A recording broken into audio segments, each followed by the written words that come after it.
Welcome to this edition of Morgan You Asked For podcast. Trevor and I coming to you Wednesday night, about nine, a little later, about 9:40. Excuse me. There, Boston's ahead of Dallas by 6. I believe is what I saw there. About 6 minutes or so left. So Boston wins this one. Essentially, it's over. I mean, I think it's over now, but yeah, not good for the NBA when Boston just rolls through everybody pretty quick. It's gonna win this one and win the next and even it out. But yeah, if the Celtics get this one, it's all but over, and that just is going to kill some of the ratings. The topic of the night is a few days old now, and as a sports fan, especially here in Iowa, I'm sure you're probably a little bit tired of hearing this, but I do want to get, just Trevor's thoughts and then just my thoughts out here. But Caitlin Clark not making the Olympics, and just it is like mainstream news. It's not sports news. It's not, women's sports news. It is mainstream Fox News. Every talk show, every news show is talking about Caitlin Clark not making the team. And it's not about the basketball. And we've talked about this for a few weeks here, really since she's got into the WNBA. So about a month now, really, because I think the draft, was, her first preseason game was middle of May, and now it's the middle of June. And it's became political. It's became everything that you don't want. I don't want my sports to be. And it's sad in my book. That's the number one word for me. It's just sad. And then we'll talk more about the ins and outs of it. But that's just kind of my over 10,000 view feeling is just sad. It was supposed to just be the best 12 players, and that's it. There'd be no story, but that's not the world we live in. There's a lot of gray area, and that's where our topic's going to lead us tonight is all the gray. Should she be on? Should she not? Look at some of the others that are on there. I want to talk about Christine Brennan's interview that she had with Rich Eisen. I don't know if you saw that. I did not see the interview, but I heard she had a great article that she wrote. It was really good. And I'll just tell you a little bit about it real quick. She's been covering the women's Olympic team since 1984. And just a few things that she talked about. She said over the years, those press conferences before and after games, tumbleweeds. Nobody goes to them because nobody really cared about the team, even though they're maybe the most dominant team in Olympic history. So you kind of have that going on. And, with the Olympics also, she mentioned you can't attend every event because you got dozens of events going on at the same time every day. So the women's basketball team didn't get a lot of reporters that wanted to go to it. And then she talked about how she sourced it from 3 people within whoever the decision makers were, that they were worried about Caitlin Clark's fans. And I think there's some key words there. Clark's fans, not our fans, not the WNBA fans, her fans. So in my opinion, not only are they jealous and envy of her, now they're just annoyed or jealous of the fans.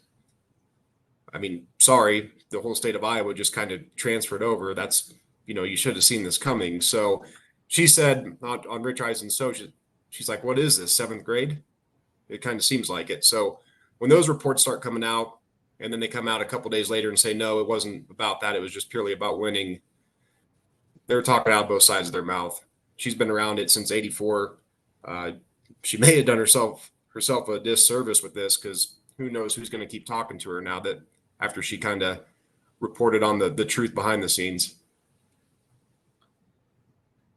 Yeah, they're going to probably 99.9% chance to win the gold medal with or without her. She could play 5 minutes. She could start every game. Let's just get this out of the way.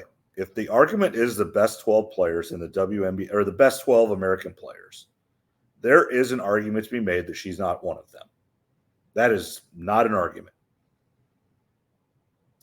But there's a few people on there, and then I'm gonna go straight here for you, Trev.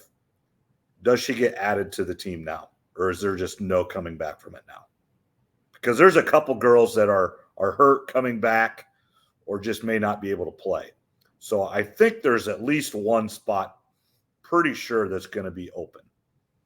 The one girl's only played like one game, and she's trying to come back, but it's not 100% that she's, and I cannot remember her name. I'm sorry, but there is a guard spot possibly open.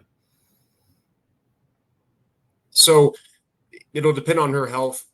I think if she's healthy, they're going to stick with their decision. We'll get into that. And then, of course, the whole Diana Taurasi thing. I was talking to someone, and they kind of were the feeling it should be the best 12. So I just made the remark, okay, so it's pretty black and white. And he said, yes. And I said, well, what about Diana then? And he goes, well, she's been there a lot, her leadership. So I responded, so a lot of gray area then, right? I mean, that's where we're at with this thing. And we both just started laughing. And there's nothing wrong with that. That is fine.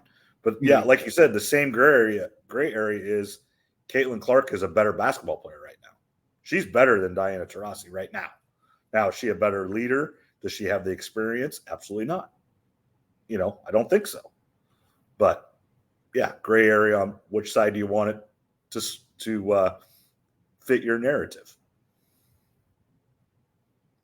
Yeah, it's just a mess. And then one more thing with Christine Brennan's interview that she had, she was talking to someone from Great Britain at the Masters that said he couldn't wait to cover Caitlin Clark at the Olympics. That's not going to happen now. And I think after Rich Eisen's show, she was going to go on someone, maybe it was Australia or somewhere, on another talk show, and they were disappointed with the decision too. So that tells you something when other countries are not happy with the decision that was made. I mean, this is me. I am a little bit surprised that NBC didn't step in, because the Olympics is a TV show. It is a TV show. Yes, there's competition. Yes, there's everything. But NBC gives the Olympics billions of dollars to broadcast that. And we've talked about it in NCAA football. ESPN is pulling strings on what teams are going to what conference, when these games are shown, the playoff, who gets in. ESPN is involved. I just don't understand how NBC didn't have a seat at that table and say she's on the team. Because NBC is the biggest loser in all of this. It's not Caitlin Clark. There's going to be I think the WNBA is proving that it's losing day by day in every decision they make. But they're not the biggest loser in this. NBC is the biggest loser in this decision. And I don't think it's close. Steve, NBC is for sure the biggest loser. There's already reports that they're upset about it. They should be. I forget who I heard say it last night, but someone was talking like, why should we be surprised? And the WNBA and this Olympic team, there's a lot of overlap. I hear people saying it's all separate. No, it's not. All the players are WNBA players. The coach is a WNBA coach. She tweeted about Caitlin Clark before that first preseason game. It's more than one player. So it's all the same people for the most part. And he was just saying, you shouldn't be surprised by this, because here's a business that's been failing since the day one, and they get bailed out every year by another business, the NBA. So why should they have any urgency? Why should they care? Win or lose, NBA is going to bail them out. Yeah, Trent Condon was a big proponent of that very statement. He goes, why would we expect anything less? This league cannot function by itself. This league would have folded 20 years ago. I think it's 25 years old. It would have folded 20 years ago if it wasn't financed by the NBA. And so they don't, like you said, they don't need to make money per se, because like you said, they're going to get bailed out. It doesn't matter if they make $1, they make $100 million, or they lose $100 million. that league will exist because the NBA feels like it has to make it exist. Here's the funny part about it. For years, we've heard these women pound the table. They want more exposure, better travel, more money. Well, two of those three things are happening right now in real time with the travel and the exposure. Here's the problem, though. You ever smell something when someone's trying to feed you something, a little BS? What they're really trying to say is they wanted all this to happen, but they wanted it to happen, in their own way, Right. not just about one player. Diana Taurasi, for example. I mean, this is sort of a low blow to her. Yes, she's probably the greatest basketball player ever for the women's side. She had 20 years in the WNBA to make stuff happen. Mm-hmm. And these superstars like Caitlin Clark, you can't predict where they're going to come from. Sometimes they just come out of nowhere, and they are what they are. So you can embrace it, or you can push back against it, and they're pushing back against it. Yeah, it's just, like I said, sad, sad, sad. And, politics, race, where you're from, it's all part of this. And it was a missed opportunity for Caitlin Clark and the veterans to travel and be together for 3 weeks. So some of these women can teach Caitlin Clark. Like, she could learn something from some of them. They're experienced pros. Diana Taurasi, there's nothing in the world of women's basketball that she hasn't seen. Nothing. She's won many Olympics. She's won, college NCAA championships. She's won. She hasn't seen full arenas, but now she is. Right. But go ahead. But there's nothing that on the floor that she hasn't seen. And Caitlin Clark can learn from that. She needs to get better at basketball. She's really, really good, but she needs to get better. And she would be the first to tell you that. And, A'ja Wilson can teach her things. And there's a lot of great players that could teach her things, but they just refuse to let it happen. And it shows the leadership by the coach, the Olympic selection committee. And you can't tell me if A'ja Wilson would have stood up and said she's on the team, it wouldn't have happened. Because she's the best player in the world right now. And it's really not close. She is so fun to watch. But obviously she didn't do it. Could have made a stand for sure. That I have no doubt about that. It's just kind of weird. I mean, I don't know why there is so much resentment. I get it to an extent. They've been in the league for a long time and they've paid their dues. I think another thing that factors into this is Caitlin Clark didn't go to one of the premier college programs like a lot of the others did. The right. UConn factor, South Carolina, Tennessee, the whole UConn-Iowa game in the Final Four. I think this is their last little chance to, I don't know, maybe get back at her. I want to give them the benefit of the doubt early on, but the more and more that comes out, the more and more you see, they're telling us one thing, and then they're doing and saying other things. And I think most of the public in the sports world can pick up on this now, and a lot of the media members are as well. Back in the day, you could probably fool sports fans. When we were growing up, you'd watch a game, you'd see an interview after, and that was about all you really got, right? Other than maybe something on SportsCenter in the newspaper. Well, now everybody's got social media, Twitter, Instagram. Their head coach for the Olympic team, like I said, was on Twitter. So we can smell through the BS. I mean, perfect example is when the Fever played the Washington Mystics.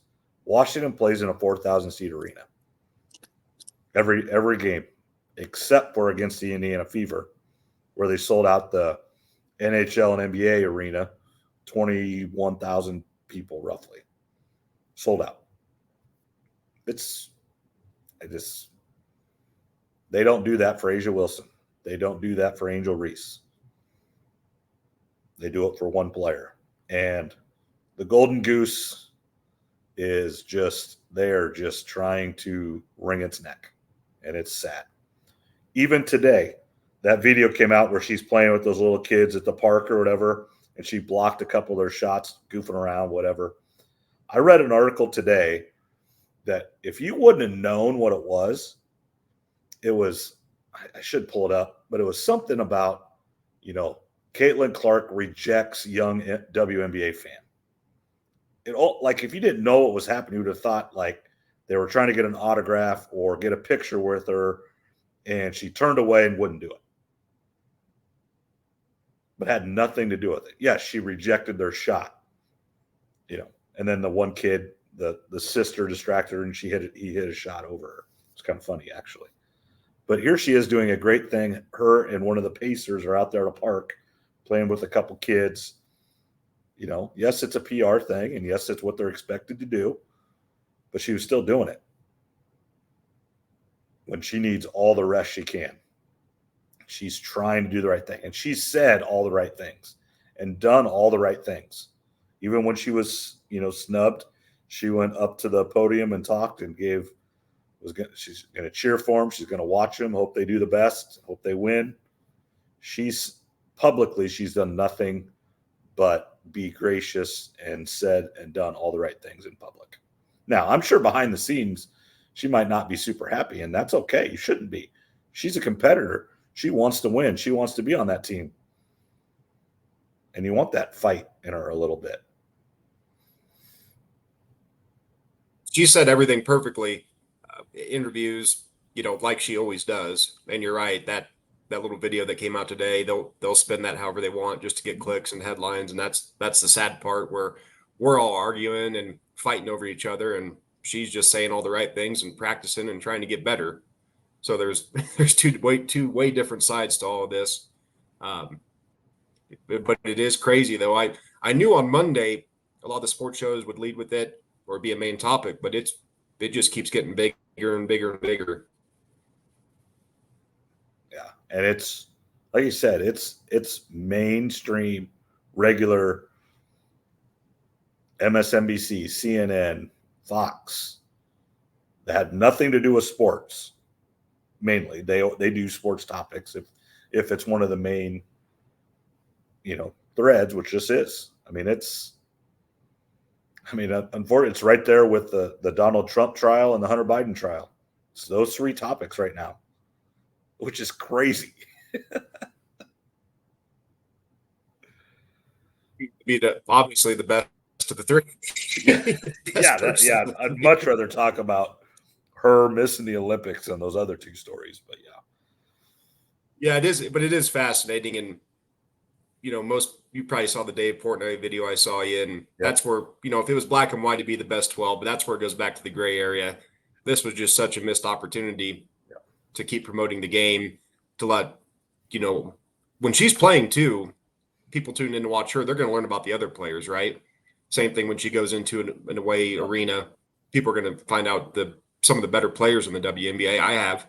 I've learned about several of them that I didn't know about. So just really a missed opportunity if you're looking at it from Business 101. That's the biggest miss in the whole thing is business and marketing 101. Because it would.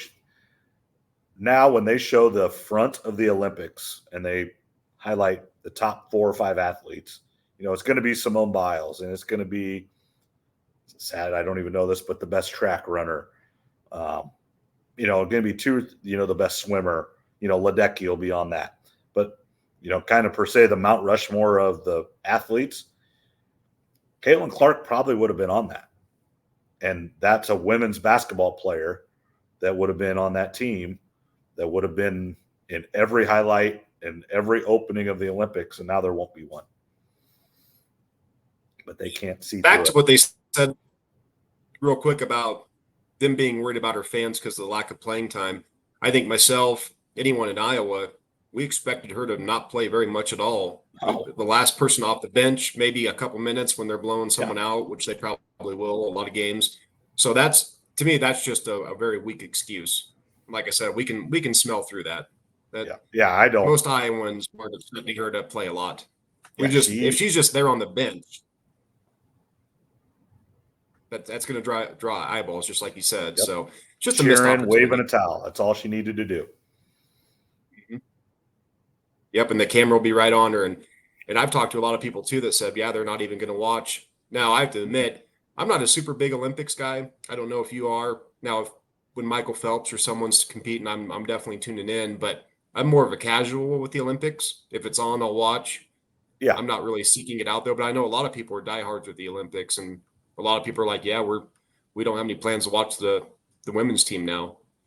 And I don't know if I will or not. Just like I Oh, said, I'm a casual. I'm not going to boycott necessarily, but if Clark was there, I 100% would have. yeah. It's going to be interesting because just on what happens for the TV ratings in the Olympics period, and then if they're going to come through, and if more people watch, if more people watch this year's women's team than 4 years ago or 3 years ago, because it was actually 2021, and they're going to brag about that, and they're going to say, well, you don't need Caitlin Clark, but what could it have been? Will they put all the games in At prime least time 3 or now? 4 times. Yeah. I just don't understand what they were thinking. Well, I think we know now what they were thinking, and it was all the attention to one player, and they wanted it. They were okay with all these changes as long as it was about them and not someone else. Yeah, it's envy, it's jealousy, and this is,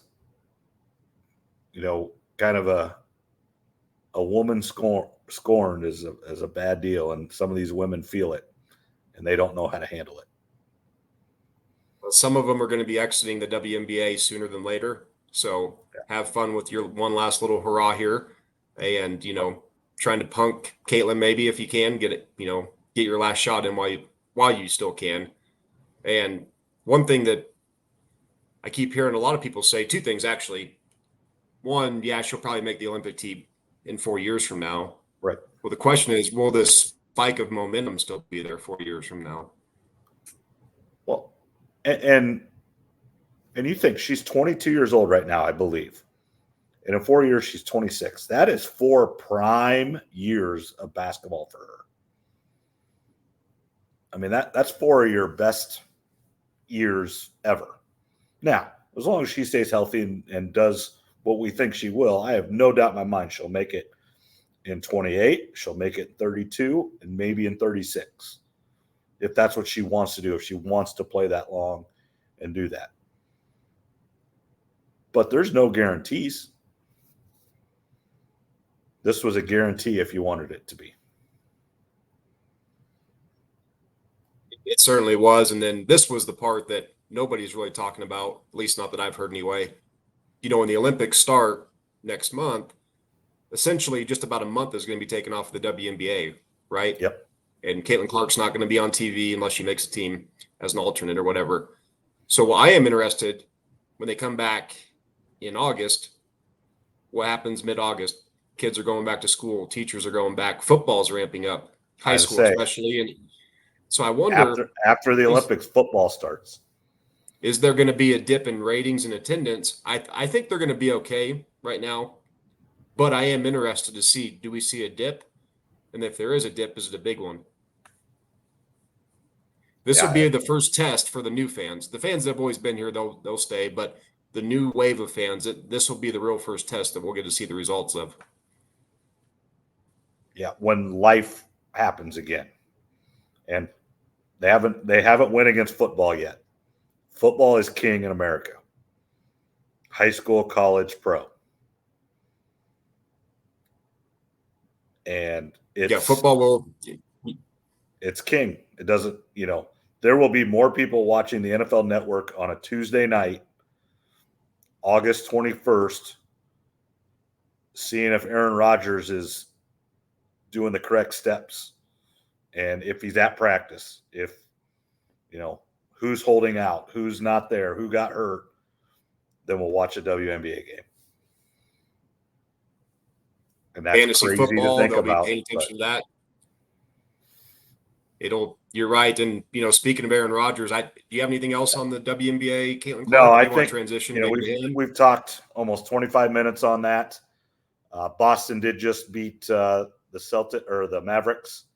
So essentially, that one's over. It's just a matter if it's in 4 or 5, or I don't think 6, but I would say 4 or 5 games. Yeah, it's too bad. I thought it'd be a closer series, but yeah, 3-0, that's it's all over but the crying just about. Yeah, so let's get back to a little bit of football here. About 1 month from now, and this is crazy too, and I know you want to get to Aaron Rodgers, the Big 12 media days are in Vegas. And all the media day, everybody's going to have theirs middle to late July. So that's just a month, 5 weeks from now. And then it's full bore ahead on football. You know when the first college games start off the top of your head? I think Iowa State's game is August 31st. I think it is. And there'll be some games like the week before. Yes, there'll be like one game October 24th, like what Iowa State's doing next year, not this summer, but next year, like the Ireland game, or if they've got someone going somewhere. And then there'll be some games starting that Thursday. Since that's always Labor Day weekend, there's always Thursday, Friday, Saturday, Sunday, and Monday games. So they spread them out pretty good because they don't have to fight the NFL yet. So they can spread them out and play each one of those days. Far away. Well, it'll be here before we know it. So yeah, Big 12 media days. We'll see what the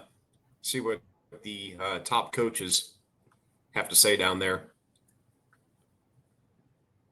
One other, the NBA game. What do you think of Dan Hurley going, before we get more into football, what do you think of Dan Hurley going back to UConn and not taking the Lakers job? I think it was the right call from what I've heard. I mean, LeBron's getting older. They're probably not going to compete for a championship ever again. So he's got a chance to do a three-peat, which I believe has never happened, I think. Or at least a modern. UCLA did. Back in the day, but not in this modern. So back-to-back Duke in the early 90s. And then I don't blame him. And they talked about the money was pretty low too, compared to some of the other coaches and compared to what they offered Coach K way back in the day. So, yeah, I don't blame him. Yeah, I think it is much more of an indictment on the Lakers and their organization than on anybody. 6 years, $70 million, top 5, I think, but not. And he parlayed this into most of these coaches have when they win a national championship, they're now the highest paid coach. That was always kind of the thing in football. I'm sure basketball is very similar.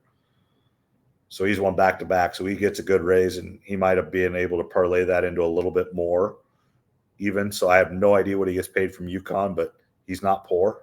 It's not going to be poor ever. And I do question it just a little bit because that is the Lakers. That's a top 2 or 3 basketball job in the world, I believe, even if it's – and then you get $70 million no matter what. And if it doesn't work out, you can go right back to college. Or you can – usually the NBA recycles coaches as good as anybody. Billy Donovan, went to Oklahoma City. Now he's with Chicago and, but he's just – you can find other NBA jobs. Or if you want to go to TV for a year or two or go back to college. Billy Donovan, if he decided he wanted to go back to college, could about name his job. And he hasn't been in college in 7, 8, 9 years, whatever it is. So that part of me is a little bit, that goes to show that there had to be some talks with LeBron, you would think.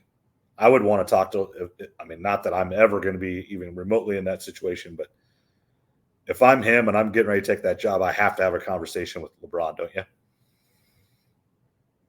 So, and they tried to come out too and say this was their number one candidate. Well, they haven't had a coach for quite a while. So I think the Lakers are not as well run as they used to be. Right. From everything that I hear from the talking heads that I usually listen to. Like I said, I'm no expert on it, but it sounds like they're not as rich as they used to be and not as well run. Yeah, Dr. Bus is not there anymore.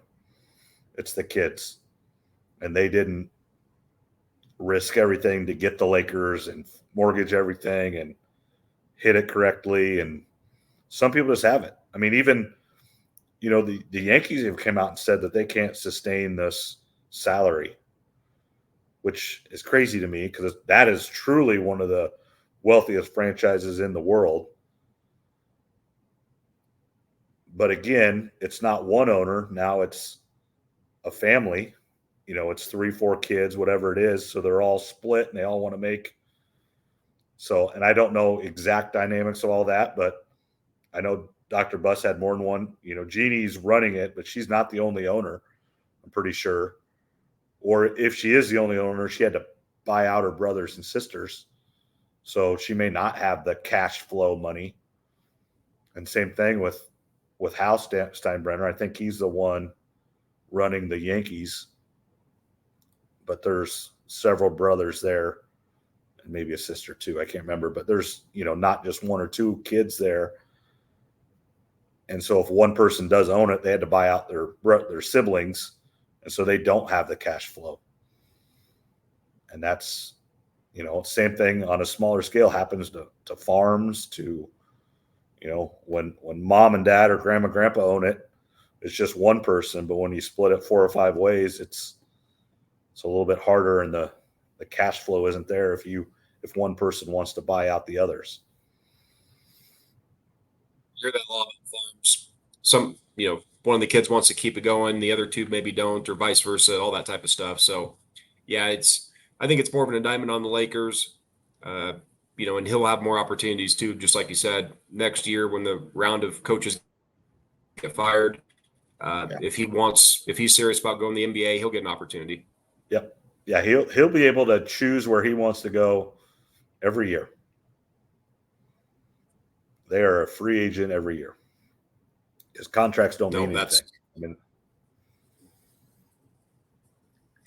No, that's exactly right. So, yeah, I kind of, from everything that I was hearing, I thought he'd probably go back to UConn because, again, the Lakers just waited so long on this. Now it's the J.J. Redick possibility. It sounded like they were maybe waiting for him to get done with the finals, and then here comes this. It just doesn't seem very organized. No.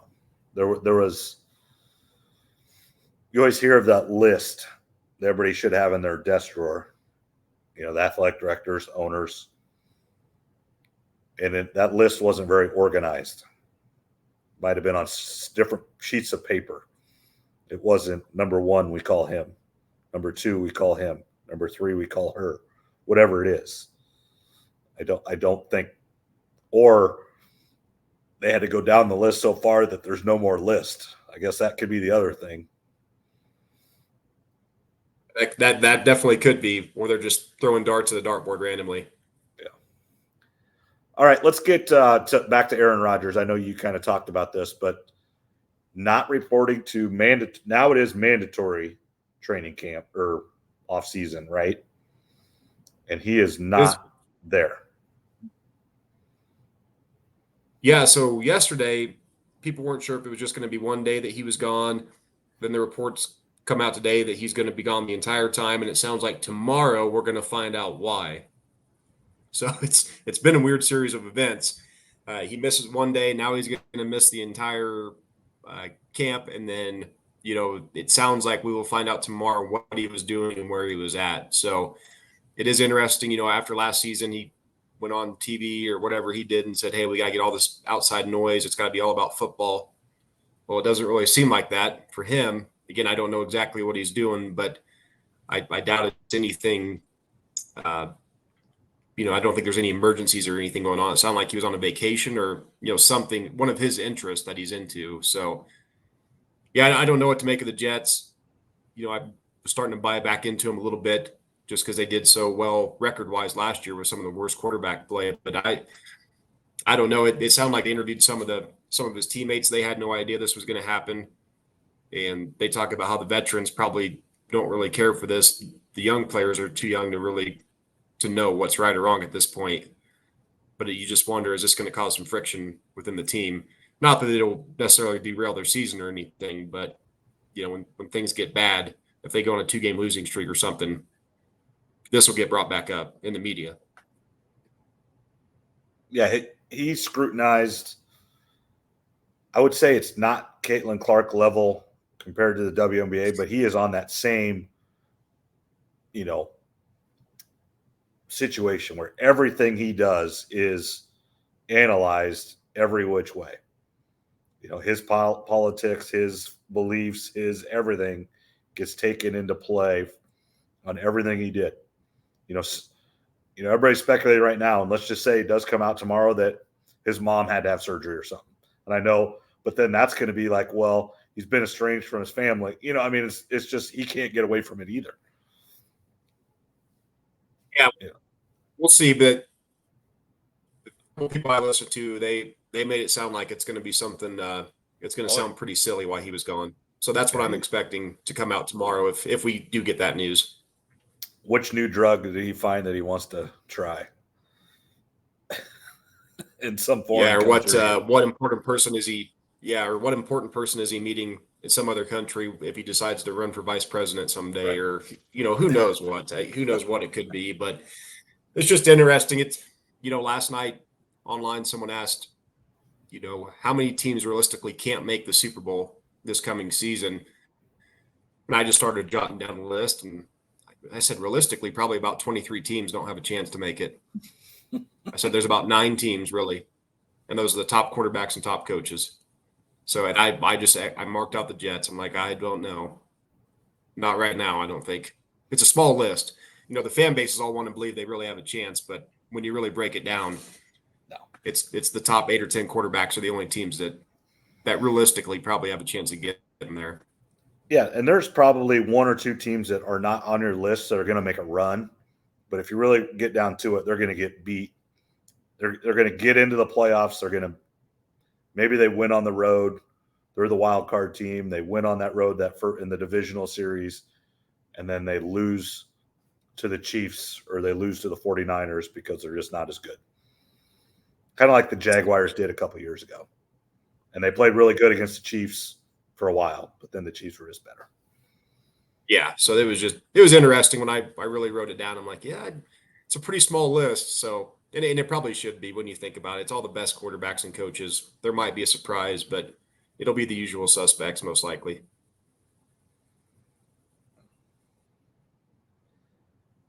And how about I didn't have a whole lot. Do you have anything else? Did you? Mike Tomlin signed a 3-year extension, which is a little bit surprising. Did you see the picture that they put out? That the same 2 guys sitting at the same table in the same room. You see that picture? Yeah, I did. Twitter, and the joke was a lot less hair and more gray hair in the beard and everything. It is. And I saw the other thing.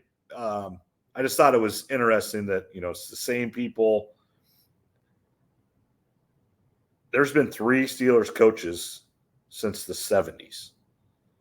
In like the early to mid 70s. That's absolutely insane. And it's why they're always good. Mike Tomlin's never had a losing record. It's absolutely insane. But there is something to consistency, steadiness. And that is why Iowa football has been so good. I mean, they're the same thing. My entire life has been 2 head coaches at Iowa. And Iowa State is getting there with Matt Campbell. This is 9 years, which in today's collegiate environment is really long. And that's why it's just kind of there's not, we had the 1 year that was the drop off. And maybe some not living quite up to expectations, but they're not 2-10, changing coaches. It's not like it was after McCarney, where it was 2 years of Chiswick, 4 years of Rhodes, it was just 3 coaches. It's their basketball. The thing with their basketball team is Iowa State's changed coaches a lot, but each one's been pretty successful since Hoiberg. There are 3 coaches, all been to Sweet 16. Just there was the Wayne Morgan and Greg McDermott, which McDermott just baffles me. He's won at UNI like nobody else, and he's won at Creighton I mean, he's just a hair short of getting to the Final Four with Creighton the last 2 years, but at Iowa State it did not work. But continuity is just so important in everything. I didn't realize it'd been that many years already for Campbell there with the football team. I would have guessed like 7, but yeah, 9. It's time flies, and you're right. There is something for consistency.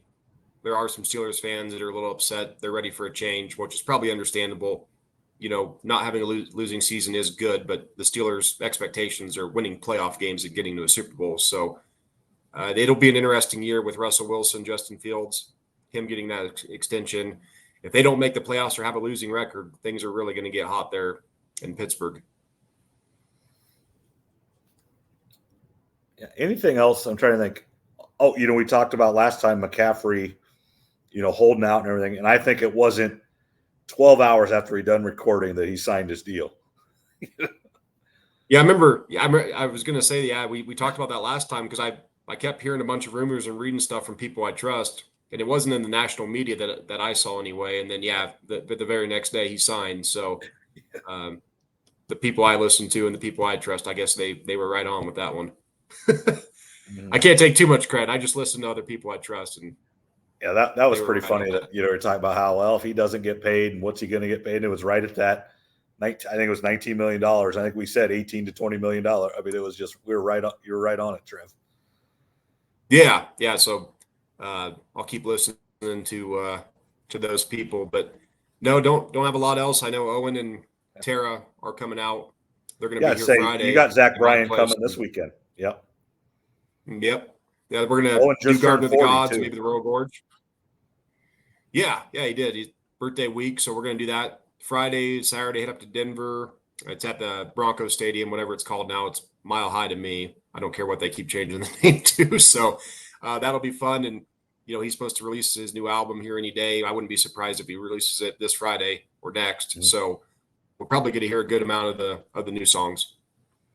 Yeah, the only thing I keep, the only downside is he's getting to have so many songs now, which we talked about this with George Strait as well, that, you see it on TikTok or Instagram or whatever, 4 or 5 songs that you're not hearing that you want to hear. And that's the only downside of right now what's happening at Zach Bryan concerts. He's not playing something in the orange for the most part. He does every once in a while. And I think Heavy Eyes has been cut out of several of them. And there's just Snow. There's just several songs that he's not playing now, but he's getting to the point now. He plays for 2.5 hours. So it's not that he only plays for an hour, but he just has too many songs that everybody knows, and he's releasing new music. And it's exactly what we talked about with George Strait. When you have 60 number ones, you can't play them all. And then just because you're an artist and releasing new music all the time, you want to play some of your new stuff, and you can only play about 30 a night. That's exactly right. So we'll see what old ones he plays, what new ones he plays, but it should be fun. We're going to be sitting up high, but they'll have the Jumbotron going, so it should be a good time. The weather should be good as well. So of the 2 new ones that's kind of been released, Purple Gas and Pink Skies, which one do you like better? I like the Purple Gas. I heard it on his Instagram a while back, so I kind of like that one. But what about you? I like Pink Skies. It just, with losing my grandma again, right at Christmas time last year and stuff, it's exactly what it says. I mean, it does. So. Yeah, both are definitely really good. And yeah, all of his songs got different meanings for different people, just like yourself there for that one. I think the song I'm most excited to hear on the album is Oak Island. I don't know if you've seen any videos of that one, but he's done that one's more of an times, upbeat, right? fast-paced. Yeah, he's played a few times, so that one I think is one I'm looking forward to most. But again, there'll be plenty on there that maybe I haven't heard, and looking forward to that. All right, I got nothing else. Have a good weekend, Trev. That'll be fun. Wish I could get out there, but we got 3 baseball games and golf on Sunday and Monday, and it's that time of year.